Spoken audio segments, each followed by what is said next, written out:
Hey everyone, today we're going to be watching and analyzing our latest short film, Never Alone, which placed third in the Lake Charles Film Festival's 48-hour film sprint competition. So let's dive in, check it out, see what we can do. Originally, we weren't too concerned about the our titles or subtitles because we were just trying to get it done. And I still didn't put too much thought into it because I mean it's it is what it is. Our goal was to stay as close to the original of the original video put in, but also still complete it, full sound design, and make a whole of it.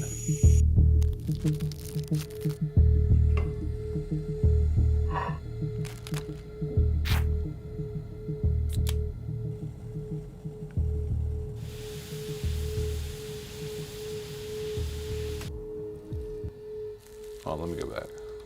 If your power goes out, remain calm. So, and assist family members this shot right here, took us a little bit of time to perfect, and it's still not quite perfect as you can see. But I love this shot, the overall shot of this. The color of it was just perfect for me. I loved it.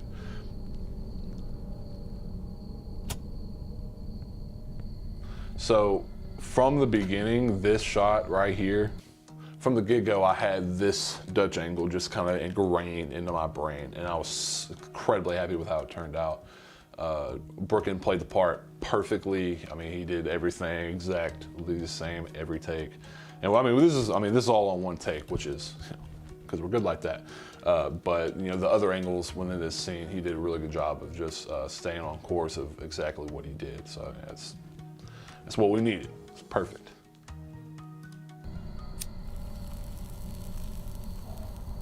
Love this shot too. David did a great job with that shot. I mean, he didn't exactly mean to go in and out of focus right here, but I think it works really well for what the film is and what it does. So I'm not too upset at all about it. And we cut back. Like I said, Brooklyn did a perfect job. We really wanted to make sure we established the scene, and what do you see? Oh no. Okay.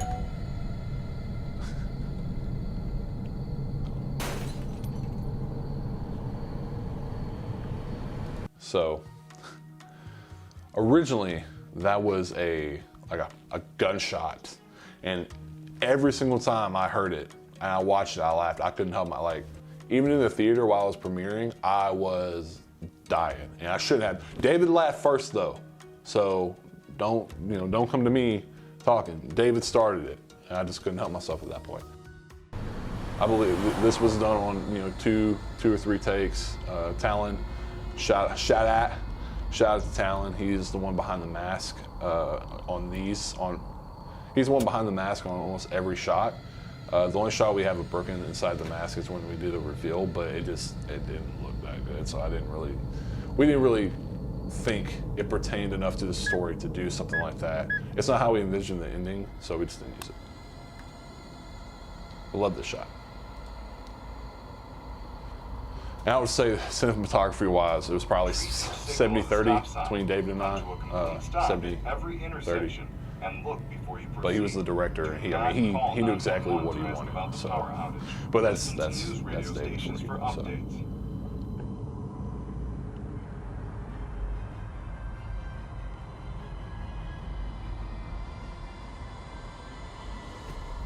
So I honestly love this shot because it just shows that progression of chaos. Oh, wait, hold on, wait. Now, this shot is also another one of my favorite shots. Again, the color. When we started this, David looked at me and was like, blue and orange hue? I said, yes, please. Okay, let's go. So when we decided on that, we knew from there. So I had a battery-powered LED. We threw a binder divider, a blue binder divider on top of it, taped it, threw it up very top. That was the TV screen light. It worked beautifully. David had some LED light bulbs that we just stuck into some lamps, and so it just kind of worked out perfectly for us. Like I said, super happy with how it turned out. So good, so good.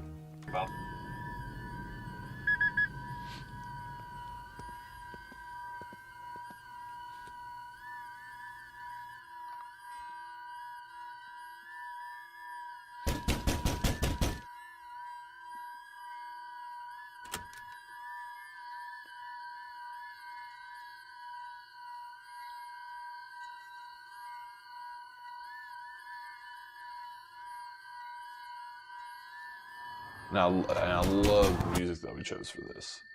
This was David's idea, but that light sting in the back that you hear, loved that idea for that background.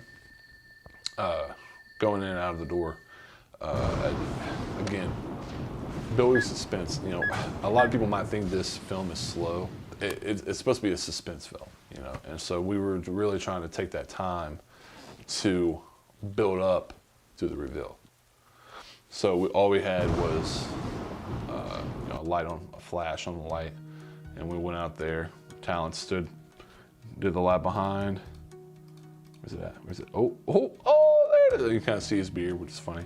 But I was really happy with how that turned out. Like it's a definite shadow, you know, which is exactly what we wanted. So super cool.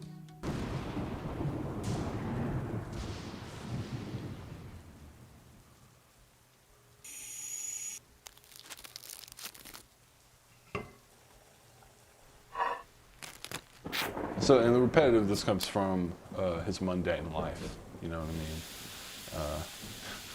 This was hilarious. He knew his line, and he was just going for it while playing. Yeah. Like, it's like, all right, whatever, that works. Nah, man, you're a noob. Don't talk trash. Dude, just don't talk trash. That's what I do. I drink and I know things. Now, they only did one take. Quite a few of these shots. Loved how the sound effects worked in these specifically. I just felt like it enhanced this portion of the film just a whole nother level. You know?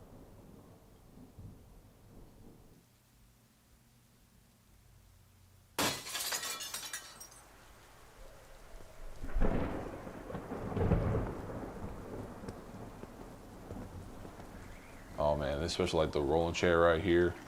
Like I'm a huge fan of realism within films, and to use as many sound effects as we could leading up toward the end was kind of the goal. And of course, toward the end, we try to be more specific with every sound effect that we use. And now the curtain in the wind makes this entire shot for me. And I mean, the shot's incredible. I love how long we draw it out.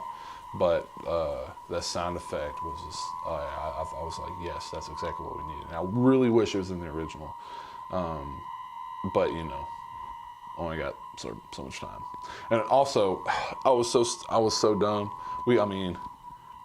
This shot was set up perfectly for me to just crossfade into it, which is exactly what I did here.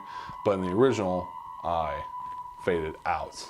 I faded to black, back in, and faded back in.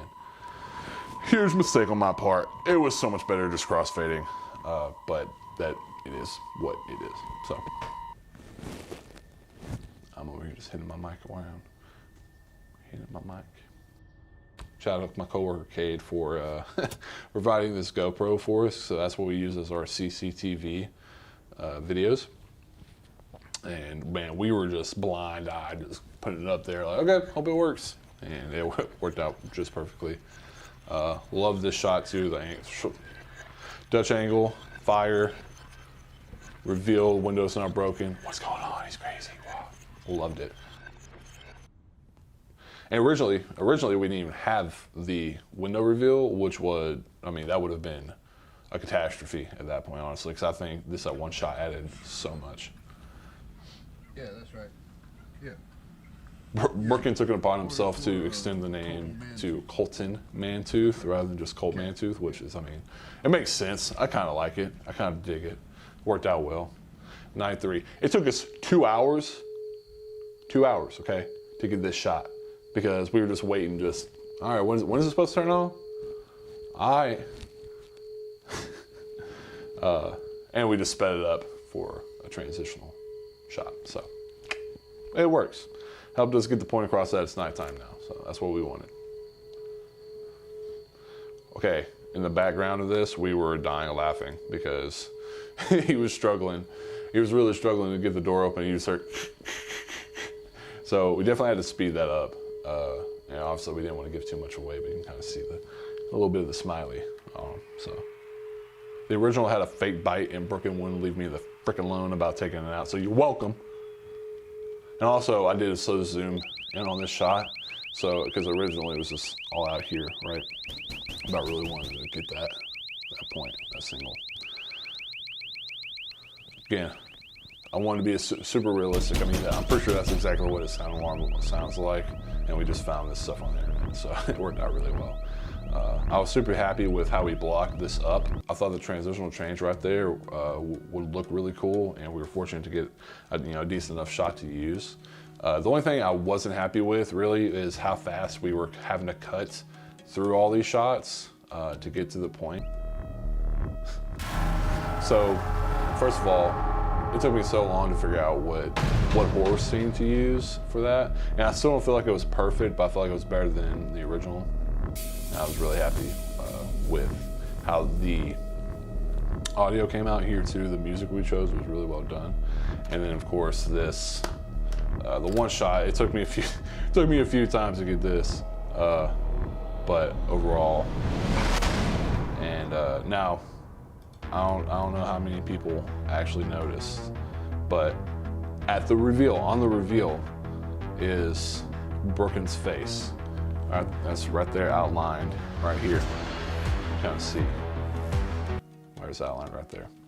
And all I did was layer his reveal on top of this, cut it out, lower the opacity.